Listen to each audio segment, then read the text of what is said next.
Hi, I'm Jillian Galford. I am a research assistant professor. I sit in the Gund and in Rubenstein. So today I'm going to tell you about Cuba, an ecological rarity within Latin America and the Caribbean. It has a complex political and economic history that has historically limited disturbances, extinctions, pollution, and resource depletion, either by legal mechanisms or by de facto measures. Its early history is one of deforestation and agricultural production, primarily to feed the coffers of colonial and neo-colonial powers. By the start of the Cuban Revolution in 1959, only 14% of Cuba remained forested. The Cuban state controlled large tracts of farmlands cultivated with imports from the Soviet Union.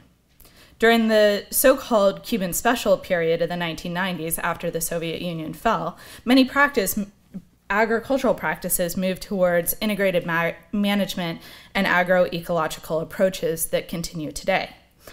Policy use now emphasizes food security, but the opening of Cuba could lead to some large changes. We wanted to capture the current status of the land as a starting point for understanding future change. As such, I employed remote sensing to map the current land use and land covers. There is no contemporary land use map of Cuba until today. This is the public unveiling of our land use map. So I used a big data approach, cloud computing, this great Google code, all this fun data stuff, come talk to me about it, to create cloud-free satellite images over the island for the year 2014 and classified it into current land cover and land uses. We find today that 48% of Cuba is covered by natural land cover types. 45% of the land is devoted to agriculture uses, ranging from central pivot, smallholder cultivation to mixed commercial systems. The majority of Cuban agriculture falls in the dry forest system.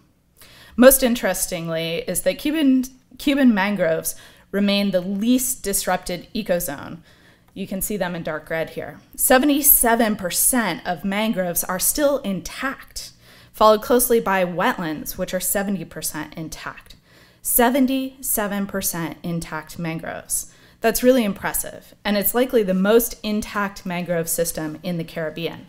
It's nearly 500,000 hectares, that's 1.2 million acres, and a very important resource for coastal protection, fish nurseries, and wildlife habitat. One of our most interesting findings was the configuration of different land uses and land covers. So I've shown here the watersheds of Cuba. Agricultural areas occupy 40 to 60% of the largest watersheds in Cuba, balanced with mixtures of mangroves and wetlands. Many of these have buffers of wetlands and mangrove complexes that rivers flow through before entering the sea, whereas some of the other watersheds have a mix of upland forests in their agricultural system, approximately 40 or 50% natural cover. So you can see that holds true even in the smaller landscapes. These configurations, either the upstream agricultural areas eventually flowing into wetlands and mangroves, or an upland complex of mixed agriculture and forests, may be crucial to providing fresh, clean water to the coastal margins. Cuba boasts some of the most pristine coral reefs in the region, with high biomass and coral cover, but there's a huge amount of variability. And the good health of Cuba's reefs rely in part on their proximity to these extensive wetlands and mangroves and the upland forest areas. What makes Cuba most remarkable is not that it's pristine, but rather that it offers a strategic opportunity to save from extinction a rich heritage of regional diversity.